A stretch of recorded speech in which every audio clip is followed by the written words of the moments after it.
ahí está la gallina.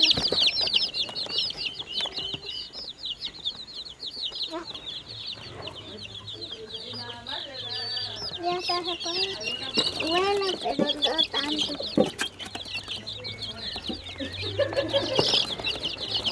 ¿Quieres ver a mi conejo? Sí, quiero. Sí, es que no nos dejan tanto. ¿Quieres verlo? Sí.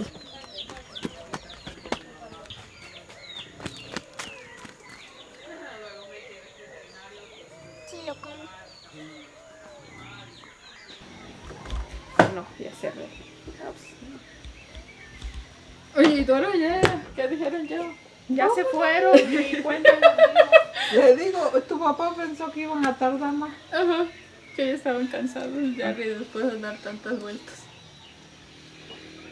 Que no le dijiste, pues te preguntara por Sofía estaba aquí. Mi nombre es Landy Rafael Riveros. Tengo 31 años y soy originaria de la comunidad del Tesoro, en Calakmul, Campeche. Nosotras estamos en la zona limítrofe entre Campeche y Quintana Roo.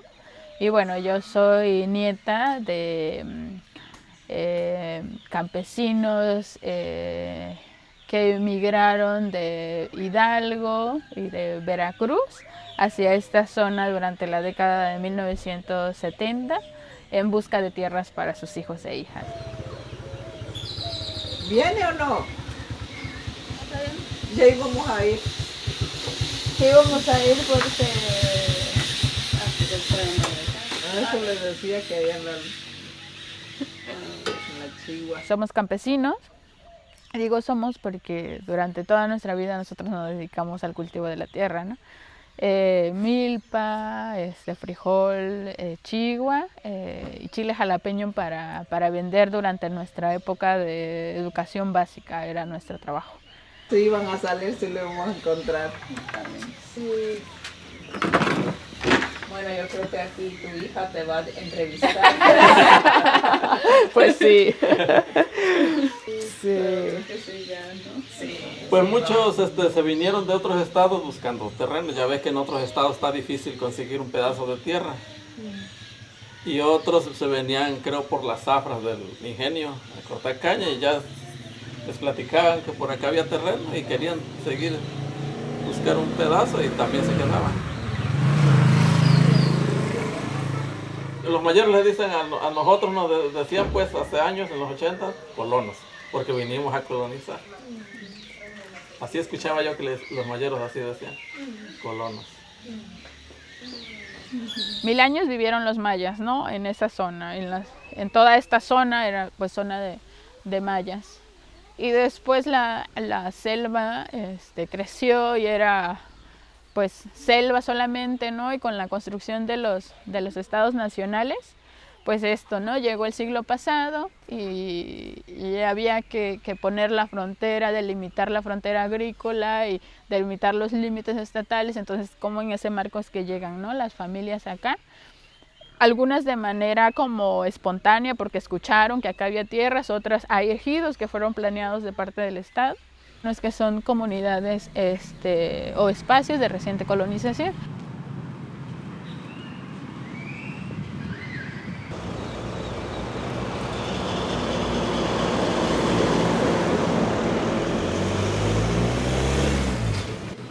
¿Y cómo están ustedes? Bien. ¿Tú qué tal? Sí, sí, todo bien. Sí, bueno, siempre un poco pesado que venimos de lejos. Claro. ¿Cuántas horas son? Es que bueno, yo vivo ahí como más al norte, incluso en Finlandia. Son como sí. Muchas veces cuando, bueno, como nivel internacional, cuando dices colonización, piensan como en la conquista.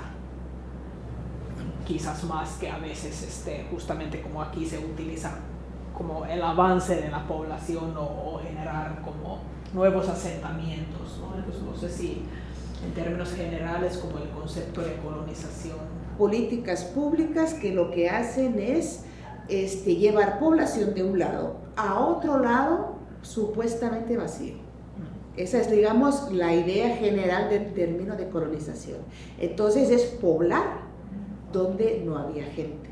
poblar y desarrollar, ¿no? Entonces, esta noción que se desarrolla mucho durante el siglo XIX, en el siglo XX cambia muy poco de significado. Entonces las colonizaciones, los proyectos de colonización del siglo XX siguen un poco la misma lógica. Y hablo de espacios supuestamente vacíos, o sea, nunca son espacios vacíos, ¿no? Entonces es poner gente de otro lado, digamos, encima de derechos adquiridos previamente. Entonces la frontera era entendida siempre como espacio vacío, y entonces en el siglo XX esas colonizaciones de los años 60, 70, entonces lo que hacen es eso, traer gente foránea, o sea, de México, pero de otras partes, y entonces darles tierra y para que se asienten en una zona donde había otro tipo de uso del espacio. Sí. Mi nombre es Landy Rafael Riveros, yo soy originaria de aquí del municipio, de una comunidad que se llama El Tesoro, que está en la zona limítrofe.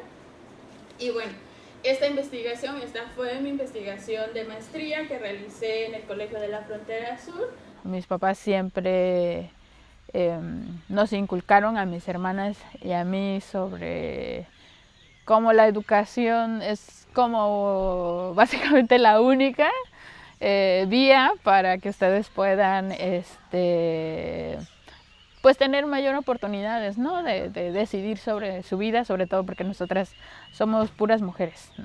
Entonces mis papás, mi mamá estudió hasta tercero de primaria, mi papá estudió como primer año de secundaria y de ahí ya no, o sea, la educación como era la vía, también ha sido el lugar donde yo me he sentido como más cómoda, más motivada, ha sido como el lugar para mí.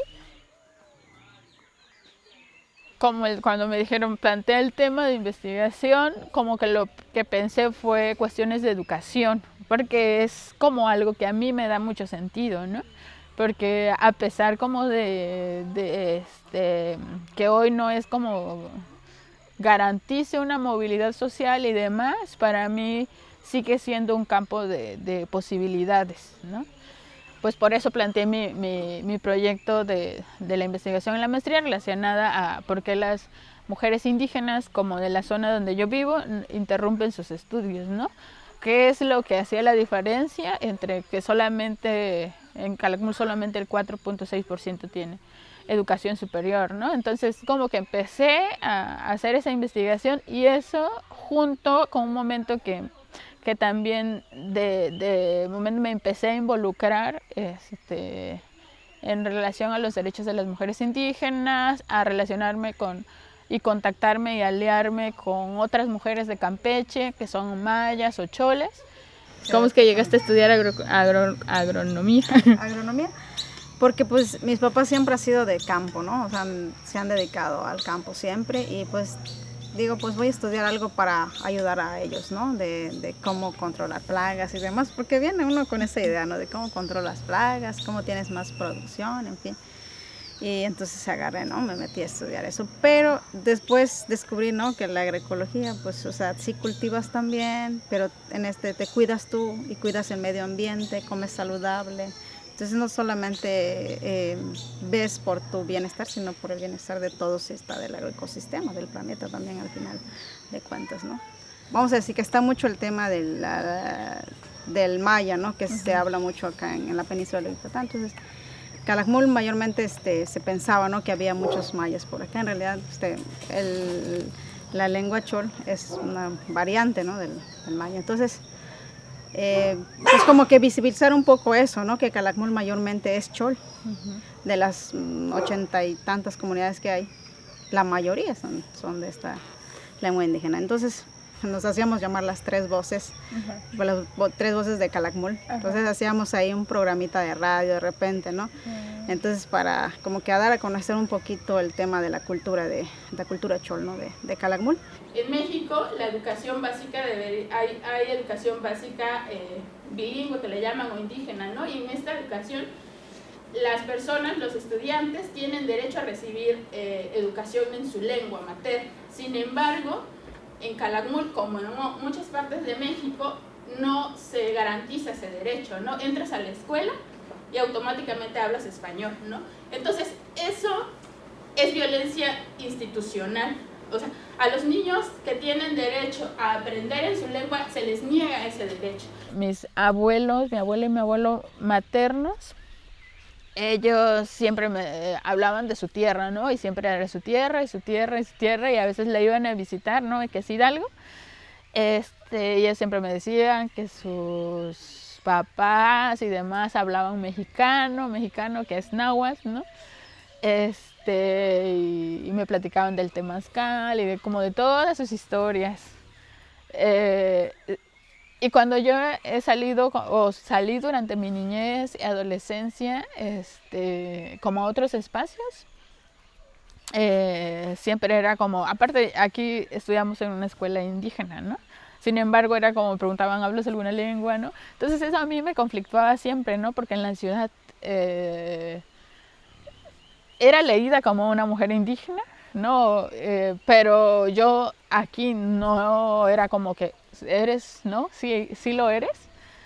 Este paso de indígenas a campesinos tiene mucho que ver con las políticas estatales. O sea, en México se construyó una idea de lo que es el mexicano, ¿no? Entonces el mexicano es mestizo, no es indígena. La educación es el arma, pues es el sistema que hace que dejes de ser indígena, ¿no? En la academia decimos que es violencia epistémica, es violencia institucional, y eso es lo que se hace, ¿no? Porque pues claramente dejas de ser lo que eres para ser lo que se te pide que seas, ¿no?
Yo sé que así es resultado de los años de camino. Yo desde hace mucho tiempo, desde quizá mis 18 años, cuando salí de aquí de mi pueblo para ir a estudiar una primera carrera, pues llevaba sembrado las semillas de mi cultura y de lo que hoy puedo decir como resistencia. Yo estudié mi primera carrera en un seminario teológico presbiteriano conservador, pero la fortuna me llevó a Centroamérica en 1985 y conozco la teología de la liberación. Y como dicen los hermanos de Chiapas, la teología de la liberación es generosa, que nos liberó hasta de la teología. Entonces, pues dejamos la teología, se acabó con la teología y me metí directamente al tema de los derechos humanos. Lo maya ha sido un tema difícil, pero yo creo que como toda cultura viva, es una cultura que va cambiando. Cuando una cultura no cambia, pues creo que ya se murió. Y alguien comenzó a decir, bueno, lo maya es que tengas la piel así, lo maya es que hables maya, lo maya es que tengas así un poco la cara como esta que tengo. Y bueno, por mucho tiempo pues comenzaron a decir eso. Y Y creo que hasta en el 92 se discutía si somos indios o no somos indios y no sé qué y no sé cuándo, ¿no? Entonces, lo maya también se convirtió en una divisa y se comenzó a vender al turismo. Entonces aparecieron los indios con plumas, los indios con cintas rojas, los indios que bailan con sus conchas y los indios vendidos, pues, ¿no? También lo maya significó un peldaño político. Entonces soy indio y voy a buscar una diputación, voy a buscar un puesto en el gobierno y como indio mi cuota en el INE y no sé qué, ¿no? Nosotros lo que dijimos es que lo maya en este momento tiene que ver con el compromiso que tenemos con nuestra identidad y con la defensa del territorio. Y que lo maya no pasa por la piel solamente, lo maya no pasa por la lengua solamente. Quien está de acuerdo que arrasen la selva, que tapen los cenotes y que contaminen el agua, yo no puedo llamarle maya. Al revés, hay gente con piel blanca y que nació en otra geografía, pero que tiene un corazón que late aquí como late la de los mayas. Los aceptamos como mayas porque entienden nuestro sentir, entienden nuestro dolor, entienden nuestra perspectiva, ¿no? Que no se trata de colores, se trata de una forma de vida. Que yo sepa, no existieron ni un de mayeros ahí. Okay. A lo mejor hay algún Icaché por allá, por Carrillo para acá, ¿verdad? Porque la guerra de castas se formó en Carrillo, ¿no? Ahí. San Santa Cruz. Ajá, puede ser mismo, San Santa Cruz, Carrillo Puerto. Carrillo Puerto. Sí. Se supone que está documentado que de la guerra social maya, cuando estaba la guerra ahí en Carrillo Puerto, ¿no? En San Santa Cruz, salieron, ¿no? A refugiarse en esta zona que es cercana a la de Guatemala, ¿no? Y por eso, cercana a Guatemala y a Belice, y por eso llegaron a un lugar y le pusieron Icaiché, porque son los mayas Icaiché. Sin embargo, pues han pasado también cuántos años, o sea, ¿no? Cerca de 200 años casi. Sí. Entonces, pues obviamente a lo mejor se refugiaron ahí y después regresaron. Ajá, o se fueron a otro lado, pues. Y a lo mejor.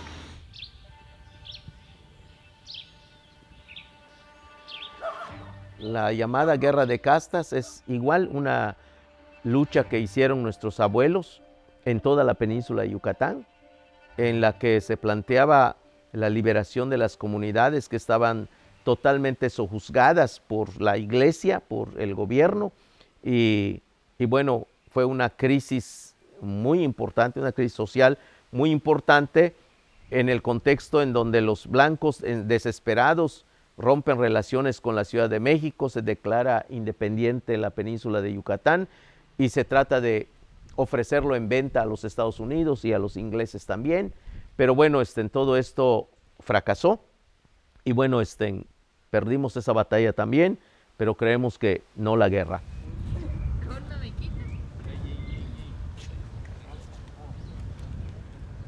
Calakmul tiene 30,000 habitantes. De eso, un poquito más del 50% son personas jóvenes, ¿no?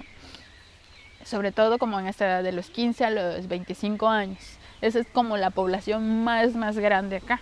Las que logran llegar a la universidad, ¿no? Y las que no interrumpen, se enfrentan a nuevos retos. Porque yo pienso que esa transición es una transición en muchas maneras, ¿no? Hubo un momento que después, ¿no? Fue mucho como vamos a ir a la universidad, pero en realidad pensábamos que el después, ¿no? O sea, el entrar al mundo laboral se iba a dar por sí solo, ¿no? En mi caminar no fue así, ¿no? O sea, atravesé como un momento crítico de cómo seguir también lo que hacían como otros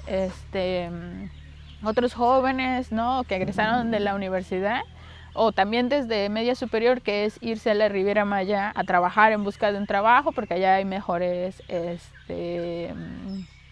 pagos que aquí, que en la zona.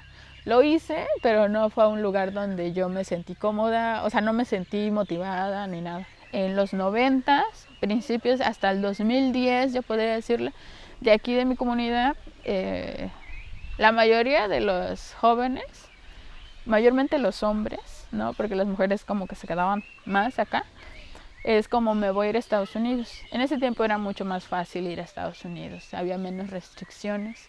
Después, primero era como me voy a Estados Unidos, después empezó la moda de voy a ser militar y después empezó la moda de me voy a ir a la Riviera Maya a trabajar, ¿no? También como crecimos pensando en que en realidad quedarte aquí no es una opción, ¿no? Pues aquí como la única posibilidad era trabajar la tierra, ¿no?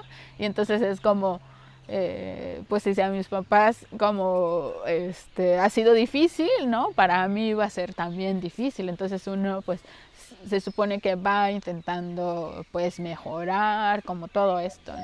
Ahora con la universidad y como con otras formas, sí se ha pensado que vivir, bueno, al menos yo sí he pensado que puedo vivir como aquí, ¿no? Porque he pensado que sí puedo como incidir y encontrar trabajo o crear, ¿no? A través como de estos proyectos de autogestión en las zonas. Los jóvenes mayas están en una situación cada vez más complicada. Primero porque cuando llega la escuela a las comunidades, pues las carreras que les ofrecen son carreras colonizantes. Termina de estudiar y bueno, estudió especialista en aire acondicionado. Pues en su pueblo no hay aire acondicionado, ni siquiera hay corriente, ¿no? Tiene que irse a la ciudad para buscar trabajo. Entonces se fueron saliendo de sus pueblos para irse a la ciudad. Es, digamos, el primer oleaje de salida, de desplazamiento en los pueblos. Y luego llega el tema de la inseguridad. Cuando llega el tema de la inseguridad, salen de sus pueblos por miedo o salen por la oferta del crimen organizado. Y se suman y comienzan a vender drogas también. Y entonces se pervierte la juventud. Yo no estoy en una postura que digas o pensar que no debes de salir, ¿no? En realidad yo pienso que las juventudes o las personas deberíamos de tener la elección, como libertad de elegir donde quieres. O sea, si tú tienes como las condiciones y tu anhelo es irte a trabajar a otro lado, adelante, puedes hacerlo, si quieres quedarte acá. Sin embargo, eso se da, o sea, ese marco para la libertad de elegir se da en un lugar donde haya las condiciones, ¿no? Para hacerlo.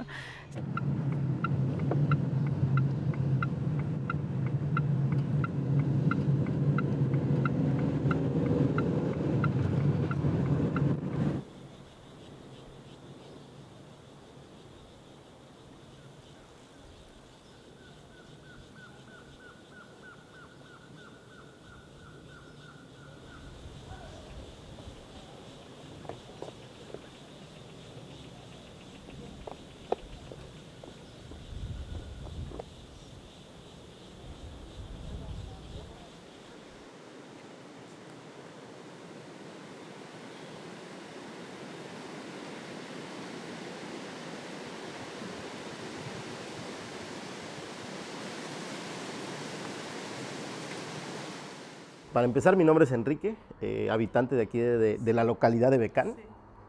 Yo nací en Ixpujil, en la cabecera municipal, en el 92 prácticamente, cuando era un pueblito, ni siquiera era municipio. Bueno, la Reserva de la Biosfera, desde ese contexto de mi infancia, digamos que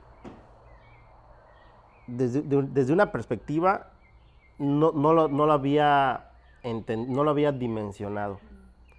Pero ya cuando te empiezas a empapar y empiezas a ver en dónde realmente estás parado, empiezas a ver como que las cosas diferentes. Entonces, cuando empiezas a comparar los tipos de vegetación que tienes, la fragilidad del ecosistema y ver cómo se está mal utilizando el suelo, es cuando realmente te empiezas a preocupar. Y lo que nosotros aquí vemos como un entorno como mucho, y de repente sales de tu entorno y ves que allá es escaso, y te das cuenta que en el mapa solo quedan pequeñas fracciones, es cuando dices chispas, o sea, tengo la responsabilidad de estar en el corazón de un entorno protegido y tengo la necesidad de cuidarlo.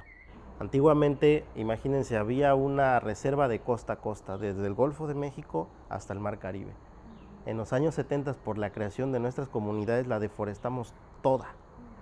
¿Y por qué no se ocupó la parte centro de la reserva? Porque cuando se hacen las ampliaciones de los ejidos de Jopelchen, pues vieron que es una zona difícil, dijeron, no, estas tierras no sirven, vamos, nosotros nos quedamos allá en la región norte y esta zona nadie la ocupaba porque no servían, pues, desde la perspectiva agrícola y ganadera. Entonces, la evolución donde ya la gente se empieza a involucrar con el tema de la reserva y empieza ya este cambio de pensamiento es en los años 90 con el Consejo Municipal, donde se bajaban recursos para hacer temas de ecoturismo, de reforestación, y entonces la gente como que le empezó a entrar el chip, pero fue muy difícil porque de repente nada más la gente bajaba los proyectos para sacar el dinero y los proyectos se hacían a como funcionaban. Ahí de repente al año ya la torre de observación estaba caída porque se había hecho con materiales de pésima calidad. Y nos da risa cuando dicen, es un área natural protegida. Preguntamos, ¿protegida de quién? De nosotros lo están protegiendo. No son ustedes los destructores. Ahora resulta que lo vienen a proteger. O sea, ¿cómo protegen? Destruyendo la selva. Nosotros pensamos que eso de la conservación suena paternalista. ¿Cómo vamos a conservar? Pues si entendemos que somos un todo, si entendemos que hoy esta planta es parte de mi carne y sus hojas es parte de mi sangre. O sea, hablar de conservación parece una tontería. Para mí, como yo he visto, la reserva es como la reserva, parece como que pertenece a otros, ¿no? En Calakmul, la reserva es una institución que está ahí, pero quienes toman decisiones son personas de otros lados, ajenas, ¿no? Y para nosotros es como algo que se supone que debemos de cuidar, ¿no? Y como restringido, pero en realidad no tenemos como acceso, ni sabemos, en realidad luego ni sabemos mucho sobre de qué va, ¿no? Como ya viendo, ¿no? Y me he encontrado como con frases, ¿no? Dentro de la creación de las reservas, como son lugares para el aprendizaje, ¿no? Son lugares como un laboratorio. Eso lo he escuchado mucho y fue una frase que a mí me causó mucho, no sé, inquietud, porque son lugares de aprendizaje y son laboratorios sobre el desarrollo sostenible, ¿no? Que es súper fuerte como pensar, porque luego, digo, ver como un lugar donde hay vida humana, no humana, animales y como todo, como un laboratorio significa, no sé si estoy errada, es que alguien está experimentando, ¿no? Entonces, digo que hay que experimentar, pero entonces, ¿cómo vemos eso? O sea, ¿sí los estamos viendo como sujetos, ¿no? Como sujetos de derecho, o no los estamos, o lo estamos viendo nada más como para ver a ver cómo se comportan, ¿no? O sea, de un experimento va a haber resultados, ¿no? Y entonces, de esos resultados, ¿quiénes se benefician, no? ¿Vamos a ser los mismos jóvenes, las generaciones actuales y futuras, o son personas de otros lados, o quiénes están beneficiando de este experimento?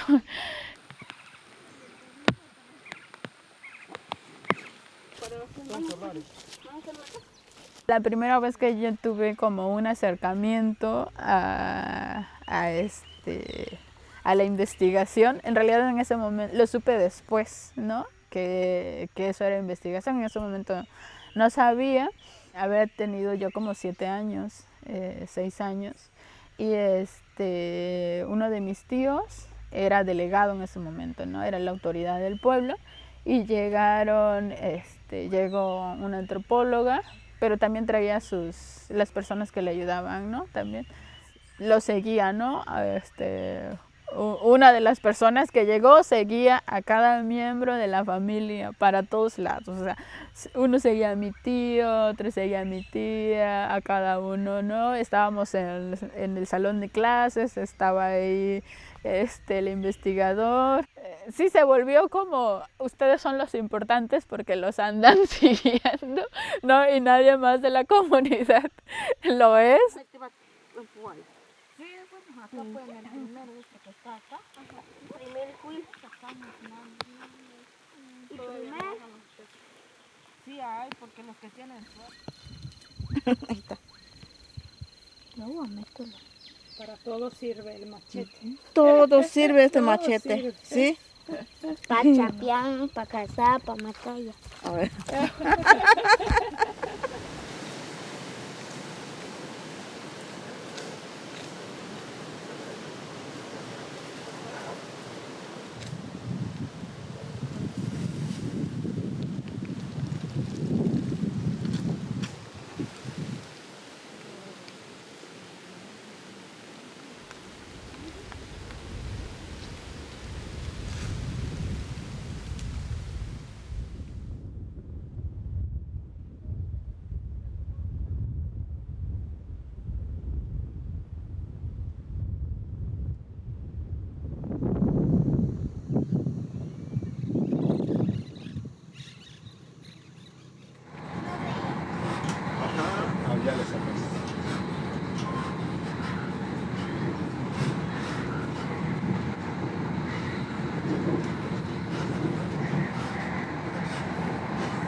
Estamos en el Tren Maya, aunque tenga poquito de maya, ¿verdad? Solo el nombre. Oye, esa negra es lo que lo pegan. Ajá. La historia de los trenes no es nueva, ¿no? Siempre han estado muy vinculados al poder económico, a los grandes sectores empresariales del momento, ¿no? Hubo una etapa de los caminos y los trenes vinculados al comercio de chicle. Hubo otra etapa de los trenes, otro ciclo, donde estaban vinculados a la explotación de Nequén, el oro verde, antes del descubrimiento de los plásticos y la industria plástica, ¿no? Que hicieron de esta región un centro global de comercio y de recursos. Como pueden ver, bueno, pues es un lunes, inicio de semana, una hora relativamente temprana para que la gente pueda ir a lugares de trabajo, ¿no? Y hay turismo nacional. Yo creo que, no me he paseado ahora, solo este par de vagones en el que hemos estado. Gente de México que tiene vacaciones y que viene a Yucatán y que viene, pues sí, hasta cierto punto embelesada con el proyecto, porque ¿quién no quiere viajar en un tren? A todos nos gustan los trenes. El problema está en cómo está configurado y el alcance del tren, ¿no? Es una infraestructura de seguridad nacional, así está configurada. Y eso pues implica justamente este tema de la vigilancia, el control y en este caso la movilidad selectiva y estratégica de recursos. Es decir, hasta cierto punto también se le podría llamar hasta un tren fantasma en el sentido de todo lo que oculta, todo lo que va a transportar que no sabemos, porque justamente esta configuración de proyecto estratégico hace imposible indagar. Y lo que ha pasado también un poco justo con el proyecto es que ha dividido a las comunidades en muchos sentidos, ¿no? Ha venido acompañado de programas sociales, como Sembrando Vida. Entonces ha habido una cierta correspondencia, ¿no? Como de decir, bueno, yo te doy el programa social para que aceptes este proyecto, vienen de la mano, ¿no? Entonces, pues hay que considerar que hay mucha diversidad de situaciones posibles, ¿no? Hay gente que realmente le ha convenido subirse al proyecto, ¿no? La pregunta está en saber quién ha tenido esos beneficios o pérdidas, ¿no? Y en este caso, pues siento que sí puede haber beneficios puntuales, para quien se quiera como tal subir al proyecto tal y como está considerado, pero también al mismo tiempo ha dejado mucha ruptura. Y esto creo que se conecta también con esta idea, ¿no?, que tenemos de los medios de comunicación, en este caso particularmente los trenes, como formas o vías de contacto y comunicación entre un punto A y un punto B, ¿no? Porque además, no sé si lo es, pero todo el tren está vallado. Esto quiere decir que nos permite la movilidad ahora hacia Izamal, pero está limitada la comunicación a cualquier otro lugar que no sea la ruta del tren, ¿no? Está vallada, literalmente es una valla. Pues no solo qué comunica, sino también qué rompe, ¿no?, en cuanto a esa comunicación. Estamos muy rápidos, ¿verdad? Ajá. Porque este tren no para ante nada, ¿verdad? Le da igual lo que tenga por delante. Puede tener árboles, jaguares, casas, personas, piedras, ¿verdad? Sigue, los destruye, pasa por encima de lo que sea, ¿verdad? Lo puede destruir o no, pero pasa por encima. El tren creo que no es maya, el tren es un tren de la muerte, porque creo que pocos trenes en el mundo, no estoy tan seguro, pero creo que pocos trenes en el mundo han nacido arrasando selva, arrasando cenotes, arrasando comunidades, generando inseguridad, abriendo las puertas al narcotráfico, abriendo las puertas al crimen organizado, al desplazamiento de familias, de comunidades y generar una especie de miedo y de zozobra en nuestros hijos, ¿no? Sobre todo con la presencia tan militarizada actualmente que vive en nuestras comunidades. Lo vemos como parte de un proyecto neoliberal de hace muchos años y que cada gobierno que ha pasado le ha cambiado de nombre. Uno de los nombres que le pusieron en la época de Fox y que sonó mucho porque Fox quiso hacerlo es el Plan Puebla-Panamá. Y lo que se plantea con este tren en realidad no es un tren, ni lo que se quiere hacer sea conectar a la península de Yucatán con el resto del país. En realidad ya estaba súper conectado. Nos parece que Estados Unidos ha estado siempre muy inconforme con las oleadas de migración que le ha llegado y entonces está muy preocupado porque la migración del sur y que brinca sus fronteras, pues lo inquietan.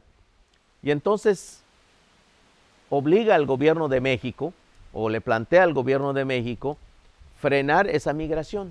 ¿Y de qué manera tendrían que frenar la migración? Pues bueno, haciendo un corredor industrial que empezara desde Cancún hasta el Istmo de Tehuantepec. Ese corredor industrial pues necesita un pretexto, y el pretexto es el tren. Entonces hacen un tren que va a ser en realidad un tren de carga, no es un tren de pasajeros. Entonces, si vemos el panorama completo, si vemos esa imagen, no encontramos a los mayas ahí, porque no están. Hasta de nuestro nombre nos han despojado. ¿Cómo es posible que lo maya el día de hoy sea un tren? Ah, pero también es un hotel. Ah, también es un restaurante. Y también un periódico, ¿no? La Jornada Maya, que de maya no tiene nada y de jornada menos.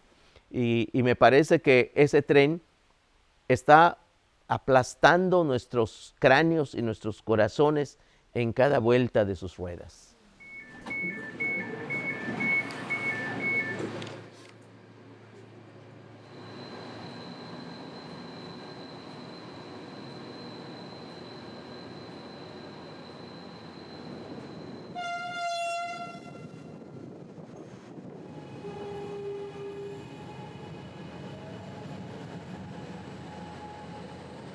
Hay un desarrollo inmobiliario aquí en Mérida, Yucatán. a nivel nacional. Hay muchísima publicidad para que la gente venga a vivir aquí. Hay que pensar que también en el imaginario, Yucatán particularmente, pero también Campeche, son los estados más seguros del país, o se han vendido como los estados más seguros del país. Entonces hace de este lugar un oasis. Los mapas oficiales que tiene el proyecto del Tren Maya para mostrar la región son muy importantes, también bien bonitos, porque es el paraíso, es idílico. Es que la migración es un problema social y la movilidad es una característica orgánica. Y a partir de ahí empezamos las diferencias, porque la migración es un problema de sociedades humanas eurocéntricas, es decir, de un modelo de civilización humano que no es el único, pero el que está adoptado globalmente y que descansa en una serie de organizaciones internacionales. Son como problemas de este modelo eurocéntrico de organización del mundo, ¿no? Está en la base, es orgánico, es, digamos, estructural a las diferencias entre regiones del planeta, a la existencia de múltiples violencias. Es un problema social muy orgánico al orden social. La movilidad es una característica de cualquier ser, humano o no humano. Y sin embargo, nosotros lo hemos construido en un problema. Nadie lo pidió. O sea, no se pidió, no es que las comunidades dijeron, haznos un tren. No. Y luego se supone que estas consultas previamente informadas, consensuadas, luego fue una tomada de pelo, ¿no? Logró generar ahora movilizaciones. Movilizaciones, pero, a ver, hay muchísimos amparos, muchos amparos que se ganaron. Ajá. Y aún así no se aplicaron y se terminó de hacer el tren. Sí. Bueno, hasta se ha ahorita aplicado toda ¿Y qué es lo que legalidad posible? ¿Qué es lo que hizo el expresidente, bueno, ahora expresidente, dijo, como es de interés social nacional, voy encima de todas las... Entonces, pues bueno, sí es un megaproyecto que... Pero a ver, ¿cómo puede ser un tren Maya pensado para la movilidad local que la maneje turismo? A ver, si lo está craneando turismo, no es para la gente. Lo que me parece increíble es, uno viendo en el tiempo largo, cómo las nociones de desarrollo, progreso, de hecho, supuestamente cambian, pero no cambian nada, ¿no? Y entonces, yo, escuchándote ahorita, la forma de, no sé, de cómo se conciben esos megaproyectos, tienen muy poca diferencia con lo que se hacía en el siglo XIX. Claro. Entonces, ¿cómo a veces cambiamos bueno, le ponemos sustentable, que bueno, ojalá, pero ¿qué implica? El impacto que ha tenido desde su construcción ambientalmente es bien fuerte, pero uno pensaría, bueno, muchos de lo que dicen, es que ya se construyó de ningún modo, no, espérate, el impacto sigue, y una de las áreas que va a ser más impactada, digo, si se concreta en trazarla, ya están haciendo un hotelito y todo eso, va a ser Calakmul, ¿no?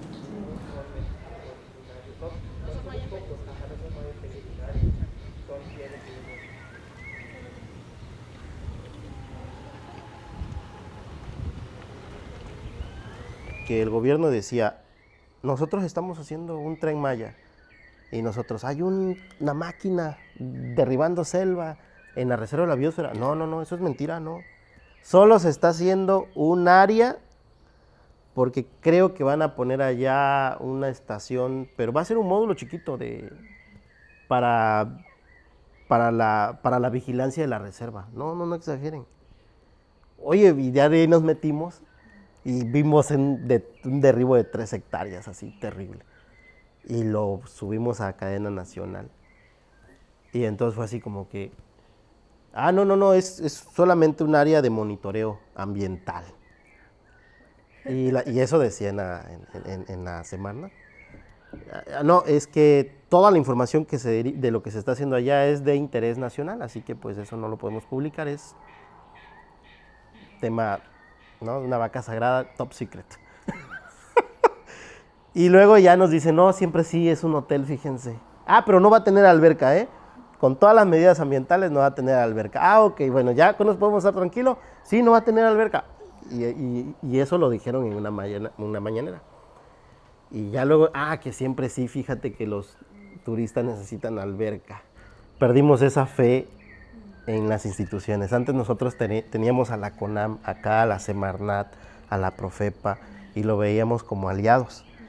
Y a la hora de realmente salir a defender a la reserva, desaparecieron ONGs que en su momento defendían la reserva de la biosfera y que eran como que nuestros respaldos, nos dejaron solos.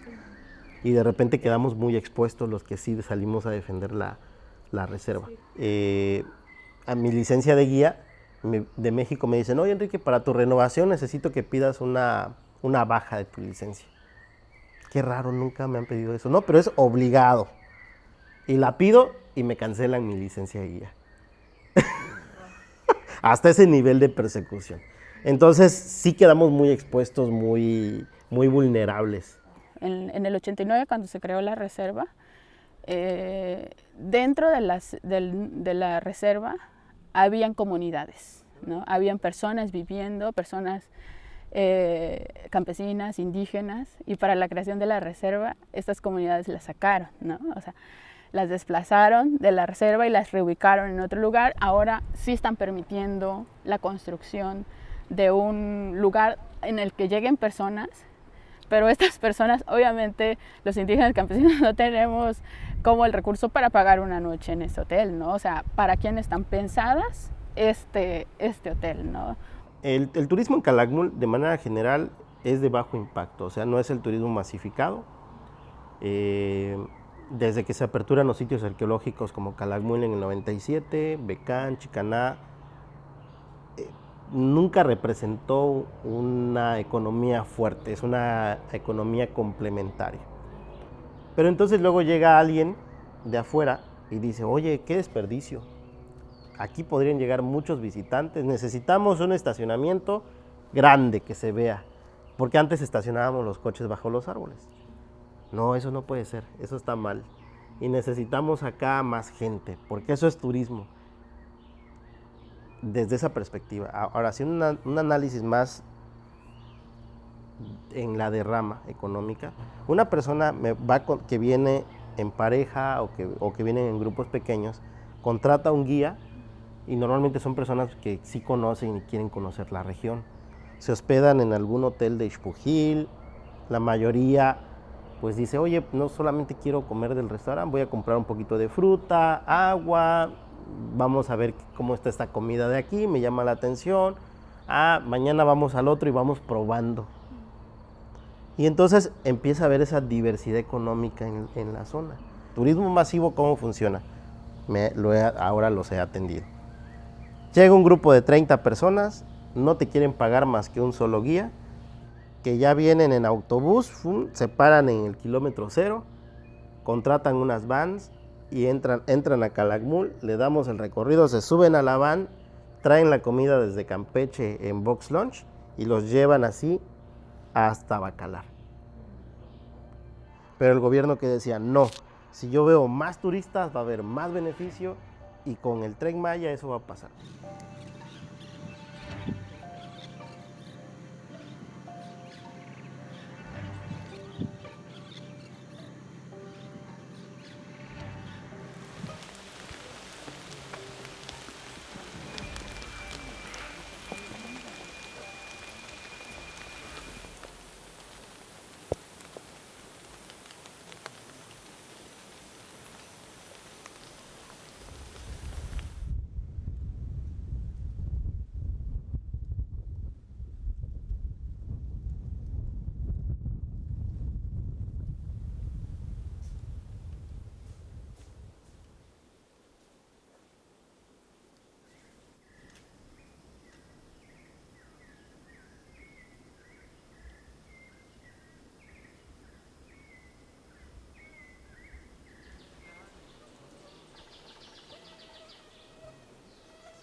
and had staked out their solares in.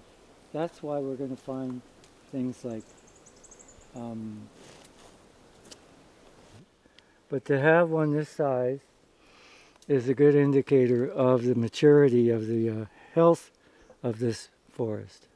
Throughout the neotropics of our planet, this particular kind of forest, jungle, selva, is one of the most threatened varieties or kinds of forests we have on our planet.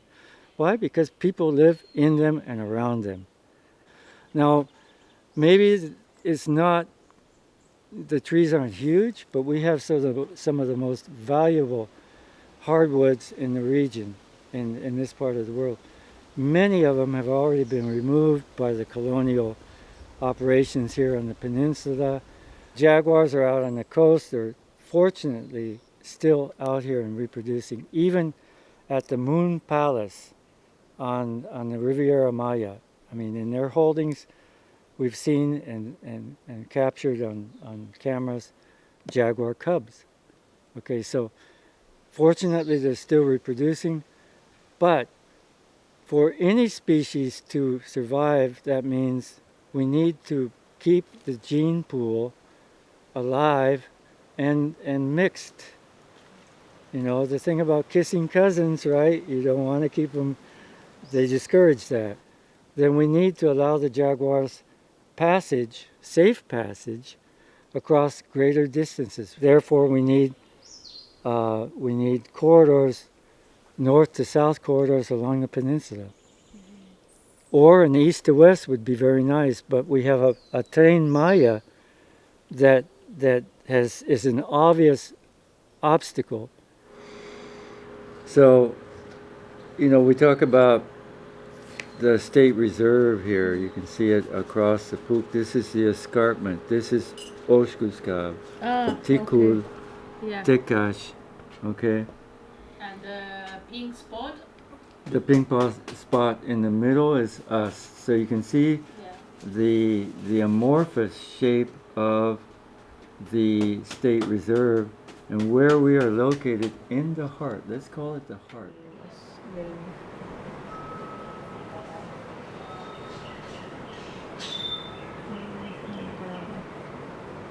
Si no existiera la reserva biocultural, o si no estuviéramos este pasaje tan importante, pues estaríamos perdiendo toda pues felino y con toda su cadena.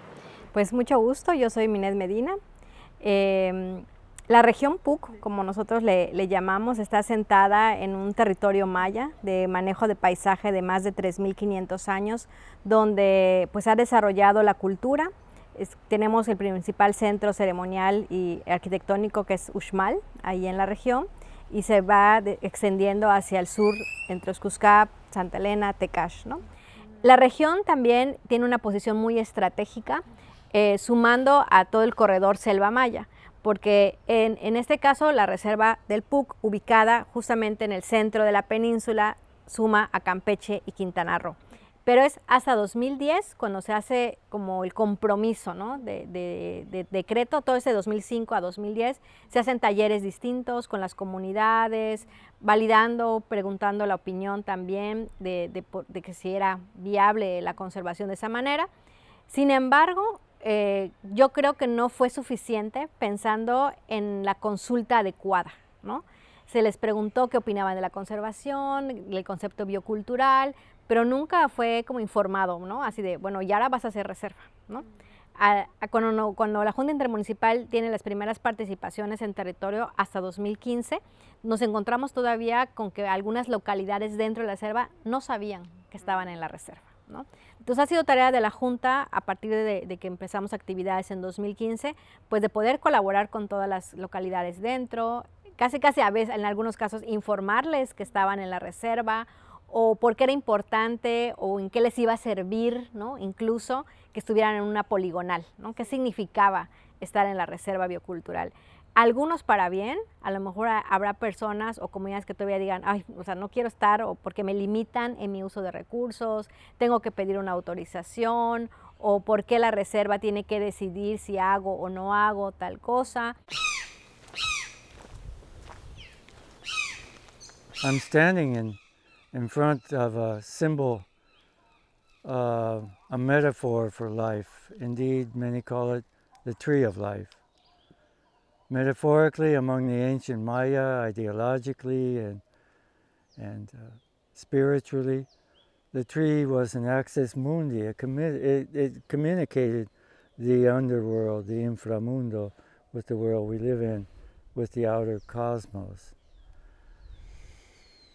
And the owner from whom we bought this property actually planted this tree in the center of what was his cattle corral, and today is part of our infrastructure for living and gardening, and the well, all-important source of water. So having corn and having a reason and a place to live, although it was given to you to use, but it wasn't in fact property, was reason enough for at least 3 generations of people, the last of which was born here as Evelio, our caretaker, who currently lives in this building down here.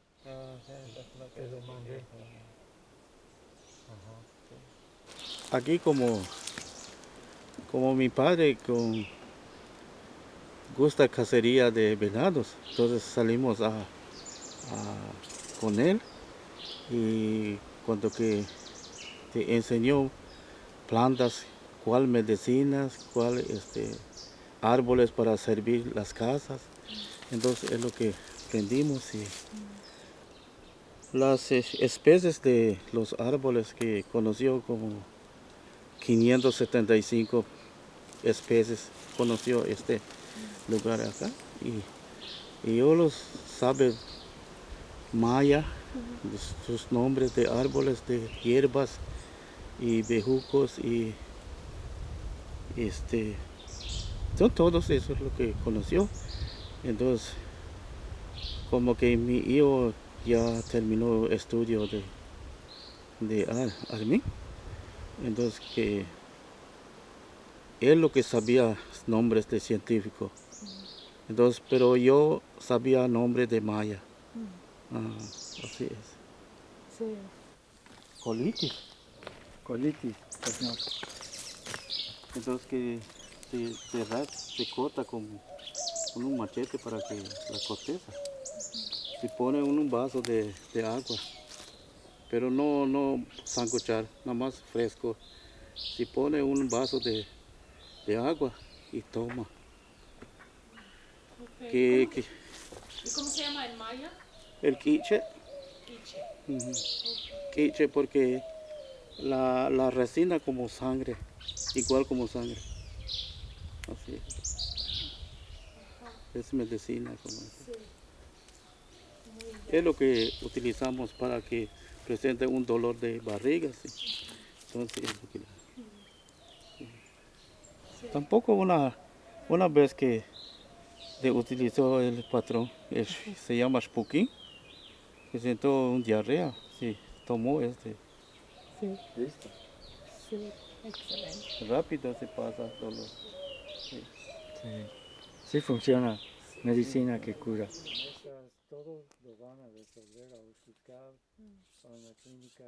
El concepto biocultural sale como, pues, esa forma de defender, ¿no?, un poco la relación que se tiene humano-naturaleza, ¿no? O sea, de repente nos enfocamos mucho como a los rasgos culturales, ¿no? Aquí en Yucatán, por ejemplo, la vestimenta, la comida, ciertas tradiciones, pero se ve como un sector aislado a los recursos, ¿no?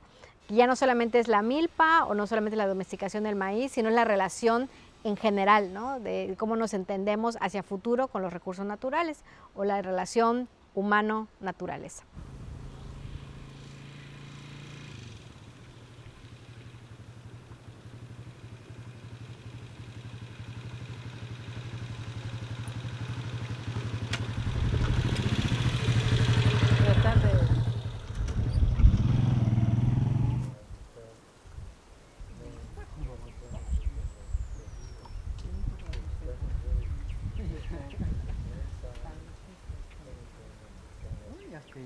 Es lo que voy a limpiar ya. Cuando caiga la lluvia, pues, sembramos. La mayoría es maíz y calabaza. Sí. La calabaza lo usan para ganados. Sí, ya cuando estén sazones, ya cuando lo que es la planta se muere y dejan los frutos, ya se colecta, se saca la semilla para vender y lo que es la cáscara, la pulpa, se lo dan a los ganados, a los cochinos, cosas así. Entonces son, creo que por los 90 se fomentó por los habitantes y cada quien pues tenía como, por ejemplo mi papá tenía como 1,5 hectáreas, pero con la, digamos, la introducción del mecanizado ya se formalizó de que cada propietario ya se le corresponda 1 hectárea. Se ha trabajado así, metiendo maquinaria, moviendo la tierra y todo lo demás, metiéndole fertilizante, químicos y todo lo demás. Anteriormente pues solo trabajaban lo que era el tradicional, es milpa, quemar y sembrar prácticamente. Entonces lo que yo trato de hacer es una visión a largo plazo, de hacerles una comparación de lo que es tecnificado a lo que es, digamos, amigable con la naturaleza. Sí te consume tiempo, ¿no? Pero el costo es súper bajo. Sí, entonces esa es la visión que tengo de hacer, digamos, no cambiar la mentalidad de otras, ¿no? Sino que tratar de que nuevamente adopten esa forma de trabajar. ¿Sí? La milpa es nuestra casa, es nuestra universidad, porque los que nacimos en una familia campesina, nosotros aprendimos la vida en el monte, aprendimos la vida en la milpa. Es importante o fundamental que se conserve el monte. Es por eso que el campesino no puede tumbar, no puede hacer mucha milpa. El campesino hace cuando mucho 2 hectáreas de milpa, 50 mecates. Esas 2 hectáreas le da para vivir, porque en el pensamiento maya la milpa no es para hacer capital, es para vivir. Me gustaría mucho de que mis hijos pues quedan trabajando la tierra, pero igualmente me gustaría que en un futuro pues tengan alguna profesión, cosas así. De hecho, trabajo con mis hijos, a veces tengo un niño de 4 años y le encanta venir a la milpa, sembrar y todo eso, ¿no? Pero son como, digamos, diversión para ellos, aunque realmente pues hacen mucho con el aprendizaje que van adoptando.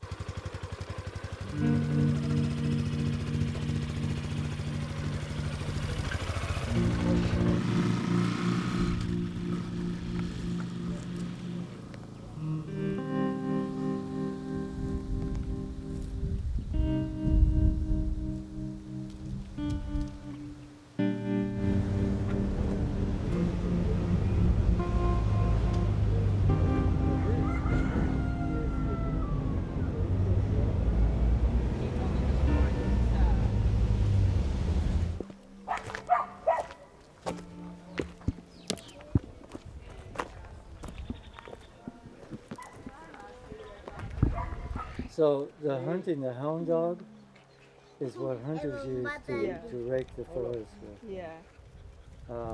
But Armin found him and brought him back to health. Concientizar a las otras personas es muy difícil de valorar lo que tenemos. Muchos de los que yo conozco siempre igual hemos tenido visitantes como ustedes, y lo que les digo es que gracias a ustedes, a visita como ustedes, nos hacen pensar, bueno, en mi punto de vista, nos hacen valorar lo que tenemos, porque ciertamente pues hay algunos espacios donde he conocido a algunas personas wow, tienes selva, wow, que tienes estos animales, y allí donde estoy, no, ay, es que puro concreto, incluso algunos de aquí de Mérida, estudiantes que llegan acá, no, aquí qué selva, qué bonito, ¿no? Y no, es que allí, por ejemplo, en este calor, dicen, no, es que allí es una selva de asfalto y la temperatura está a lo que da. Y aquí siempre trato de agradecerles esa visita, de darnos eso de valorar lo que tenemos prácticamente. Sí, comisario municipal. Municipal. ¿Cuánto tiempo lleva? Estoy en mi segundo sexenio. Oh, sí. Okay. Antes él era muy tímido, la verdad, no era fácil de que vea. Pero ahorita sí, ya. Hasta de comisario, cuando empezó con el pueblo, dice, ¿cómo les voy a decir? ¿Me paro? ¿Qué digo? O sea, te quedas así como que voy a decir. Y le digo, no te pares, le dices, esto es lo que les presento. ¿Qué deciden ustedes? ¿Qué piensan ustedes? ¿Cómo lo vamos a hacer? ¿Qué decisión? Los que tengan más decisión aspecto de lo que estás tomando, pues se toma el acuerdo de ese. No puedes decir, porque me conviene, eso voy a hacer. Entonces, al principio, pues sí le tenía un poco de miedo, como dice él, cuando lo eligieron, pero ya, ahorita solito va, ni necesita de mi apoyo, se va. Es un dolor de cabeza. Así. Hay un dicho que creo que lo han escuchado, ese de pueblo chico, infierno grande. Entonces, al menos ahorita ya lo he escuchado. Pues. Sí, y aquí sí aplica, ¿eh? Sí. ¿Nadie vive aquí? No, anteriormente en la casa de Mario. De Mario, sí. Y ahora se pasó a la...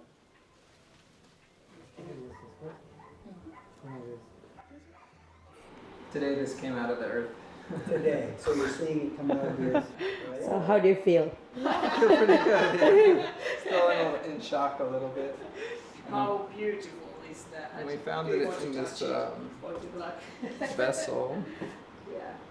So I don't know what that is, but we found it in this vessel. It was holding the piece of jade at the very bottom, and then it had all of this basalt. Yeah. Right.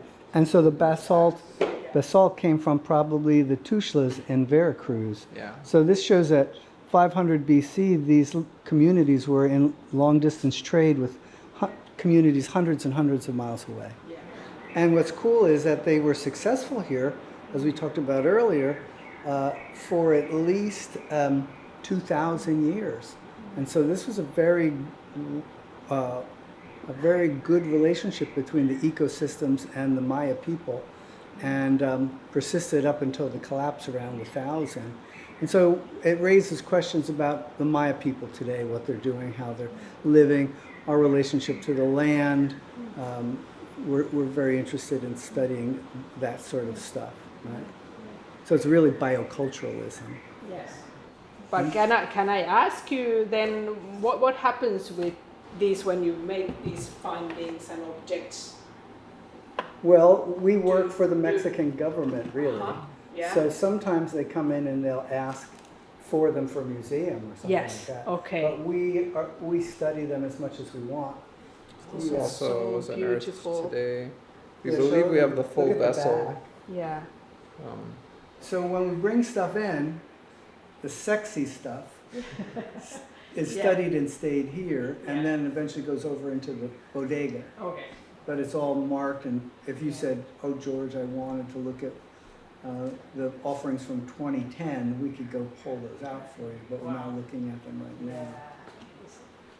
That is amazing. Just while you're here, not very much related to what you're focusing on, but because you're here, today's actually the 2-year anniversary of when we uncovered this. June 13th happens to be a pretty lucky day for us on our project, apparently. Although it's Friday. Yeah, also Friday the 13th, but 13 is actually a lucky number in ancient Mesoamerica. This figurine from the center of the platform at our site. What was really surprising about finding this from a site that we know dates to about 2,500 years ago is we knew that they were making figurines like this in Guatemala, in Belize, but no figurine like this had been found in all of northern Yucatan until this site. So this helped confirm that people living in these small villages and what we think of today as kind of like the rural backwater were actually plugged into this big network of communities all over the Maya lowlands that were connected with each other, sharing technologies, sharing information. So they're all part of this big world 2,500 years ago. So Kyle Winters, who's a graduate student at the University of Texas San Antonio, of that same kitchen that you saw. Right? Right. If you want it to the side view, right? So I came down here as a pure archaeologist. I just wanted to go someplace, study the Maya, and that was it, right? But I realized when I started working at Ekbalam that when you begin entering people's lives, you have an impact on the community. I basically was a kid looking around and sort of this dawning on me that, oh my God, I am not a neutral force, right? Me digging at Ekbalam is impacting so many dimensions, ecological, cultural, political, all of these things. And I was completely like, what? I had no idea. For example, this is pretty specific, but we found these beautiful statues, right? And the community of Ekbalam wanted those statues left in their community because they thought it would be a source for a community museum. Well, the government sent somebody out to get those statues, and the community wouldn't give them to the government. So the governor came out, and he went through the town and basically said, we're going to give you medicine, we're going to take care of people, we're going to do all of these things, and we're going to bring tourists to the site, right? And I just stood there watching it, and at the end of the day, when the helicopters left and the governor left, the statues left, and I realized the archaeological site was a political tool, and an economic tool, and a tourist development tool, and it was significant enough to them to have the governor of the state come out and kind of play the game, right? While we were working and continuing to do our work, we watched as they basically began transforming the archaeological site, cutting down the trees. Like when I first went there, it was all forest. If you go there today, it's all a park. But also, we started watching that community members were vying for who would get the right to open a t-shirt shop, who would get the right to sell paletas, who would get the first hotel or motel in the town, and then they started working. So I'm like, this is what I did. You know, my responsibility to all of that. So I began thinking with Tomas, I said, okay, what can I do? And Tomas said, well, let's try and find a place where we could practice this model of maybe combining archaeology with preservation of forest and with relationships between communities that are explicit of what we're trying to do. And kind of becoming instead of me being a scientist coming to your site or to your land, becoming a stakeholder so that I'm part of the community in one sense or another. So one of the things I said early on was with Kiwik was, we may fail, but we're not going to run away, right? So if we screw up, we have to stay there, take responsibility, and fix it. And I'll tell you, Hannah, that the easiest thing to do is archaeology. And then after that comes conservation practices. The hardest thing to do is to work with communities, empower communities, let them participate in the dialogue of how things should be, about where are the Maya today, like you said. The Maya are here. You see those people working over there? They're Maya, right? There's millions of Mayan people. The fact that they could go to Chichen or Uxmal or Coba or Tulum and ask where the Maya are is insane if you think about it. The person bringing your dinner at the hotel is a Mayan, right? The person who built your hotel is a Mayan, and you're like, what happened to the mysterious Maya, right? They disappeared. Well, they never disappeared. They're all around us. In fact, go to Portland, go to LA.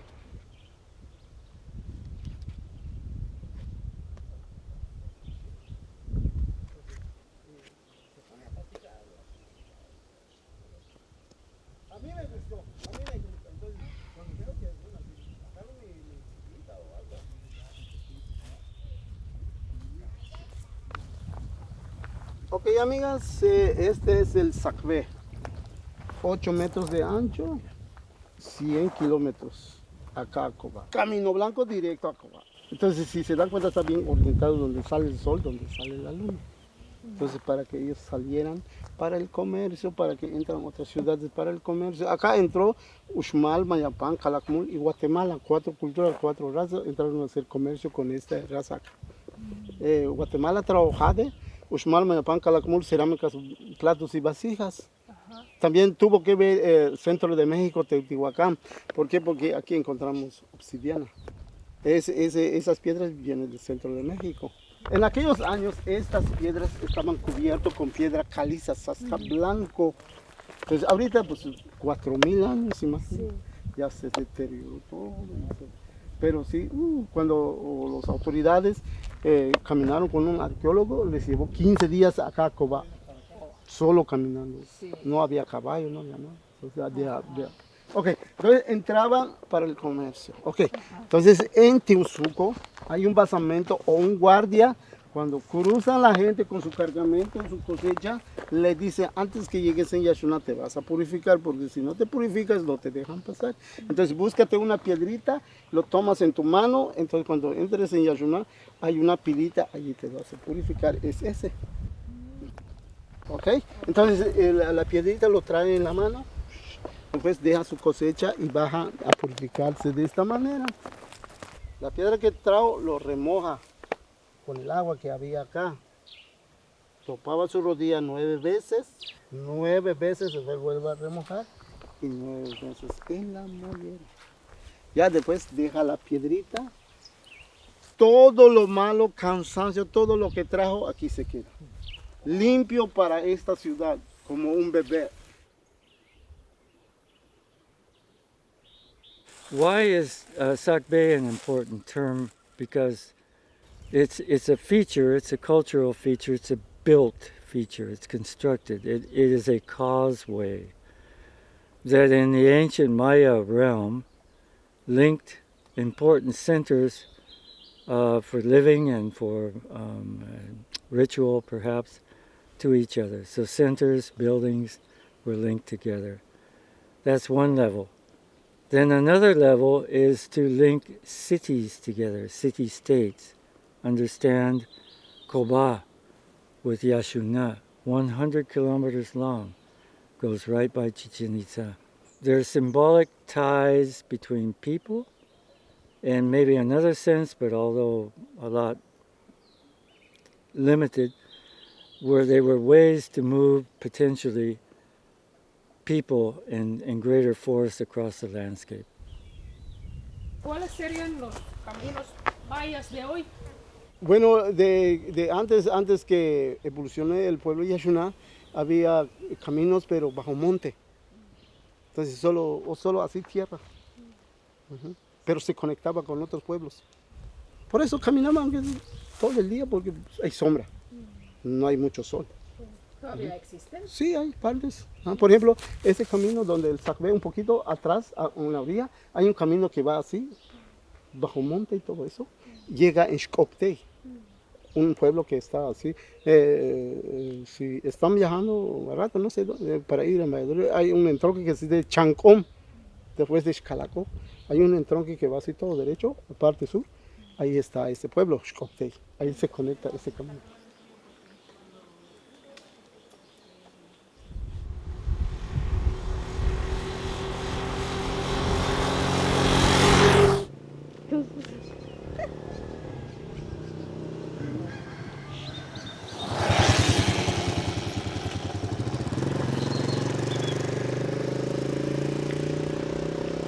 muchos de los proyectos que llegan, por ejemplo, de parte de Jibiapuk, de TNC, otras instituciones, tienen, digamos, los requisitos muy limitados.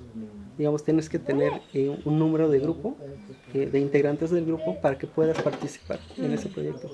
Y a veces no llegamos a ese número que ellos exigen. Incluso, por ejemplo, en el proyecto de meliponicultura, hasta que este año me contacta nuevamente la técnica. Me dice, oye, ya están listas tus abejas, ¿cuándo las entregamos? Le digo, dame la oportunidad de ver cómo armo nuevamente este equipo. Le digo a mi esposa, entonces, ¿qué te decides a hacerlo? De conformar tu equipo y ver esta cuestión. Yo no puedo.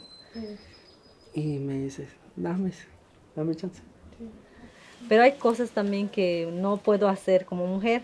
Por ejemplo, cuando nos tocó que teníamos que traer el guano para completar la casita. Y le digo a mi esposo, ¿lo puedes cortar? Porque yo no sé cortar. No, todavía no lo he aprendido. Y me dice, vamos para que lo aprendas. Y me llevó y tuve que ir a carrear el guano, todos los demás, para que yo lo pueda aprender igual. Que pues veo él cuando saca la miel y al cargar las cajas como estas que tienen acá, estivadas, los va a traer con todo y eso lleno. Entonces, cuando lo estás cargando y sacando de las abejas, pesan. Igual cuando lo estés cortando, tienes que saber la manera de cortarlos. Y cuando lo estés girando, igual tienes que tener fuerza para que puedas girar el extractor y sacar la miel. Le digo, todo eso yo no lo sabía y lo estoy aprendiendo, pero sé que tengo que tener la fuerza para hacerlo. En cambio, un hombre cuando va, ahorita ya lo giró, ya sacó la miel, ya lo pasó en el bote, ya lo pasó en el tambo y todo. Pero yo no, me estoy cayendo, me estoy yendo con ellos porque pesan. Lo estoy aprendiendo igual. Entonces le digo, son cosas que yo no sabía y fui aprendiendo. Igual en la milpa cuando él va, le digo, ay, vengo para saber porque yo no lo sé, yo crecí con, mi papá también fue campesino, pero nunca fui con él. Siempre me dediqué al estudio. Pero con él lo he estado acompañado porque es mi familia. Estoy creciendo con él, aprendiendo. Él aprendiendo de mí, de lo que yo sé, y yo aprendiendo de él, de lo que él sabe. Porque yo aprendo de él y él aprende de mí. Le digo, hasta del estudiar, porque cuando me casé con él apenas tenía la secundaria. Y yo le dije, oye, ¿te vas a quedar con la secundaria? Porque yo ya me termino la licenciatura. Y no sé en qué momento se animó y decidió entrar y estudió su bachiller. Terminó el bachiller, tuvimos más hijitos y se dio cuenta que era mucho el gasto que teníamos que sostener. Mami. ¿Qué pasó, mi amor? Sí, pero cuídate. Sí. Y entonces en ese aspecto decidió, lo pensó, porque teníamos muchas necesidades. Que nuestros hijos se enferman, que no tenemos aquí un centro de salud, no tenemos cómo salir. Y entonces le digo, ¿qué vamos a hacer? Porque yo no me puedo quedar aquí así, pero tampoco puedo decir que no me gusta el lugar, ¿no? Simplemente también tenemos esas necesidades. Y decidió estudiar, pero es difícil porque tiene que estar centrado en la escuela, tiene que estar centrado con nosotros un tiempo igual y tiene que estar centrado en su trabajo igual. Les digo a mis hijos, tienes que arriesgarte, porque si no te arriesgas y te quedas donde estás, no vas a aprender, porque si son lo mismo que te enseñan diarios y no hay otro diferente, pues estás estancado.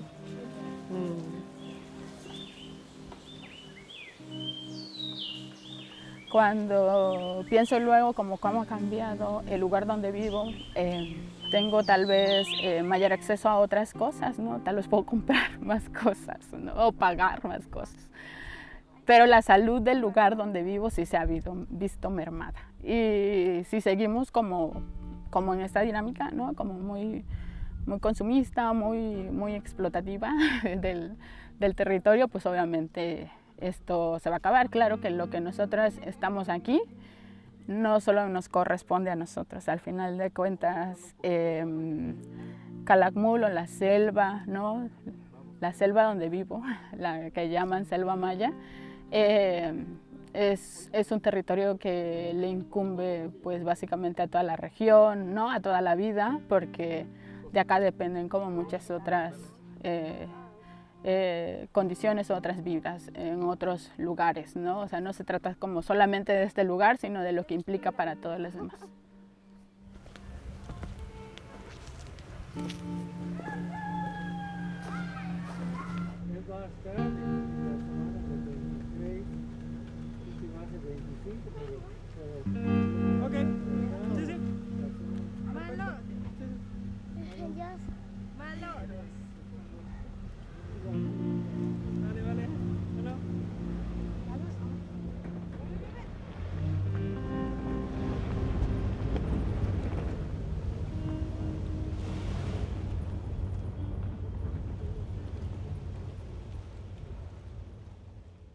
Campela ubonishin, tupak on weyashuna.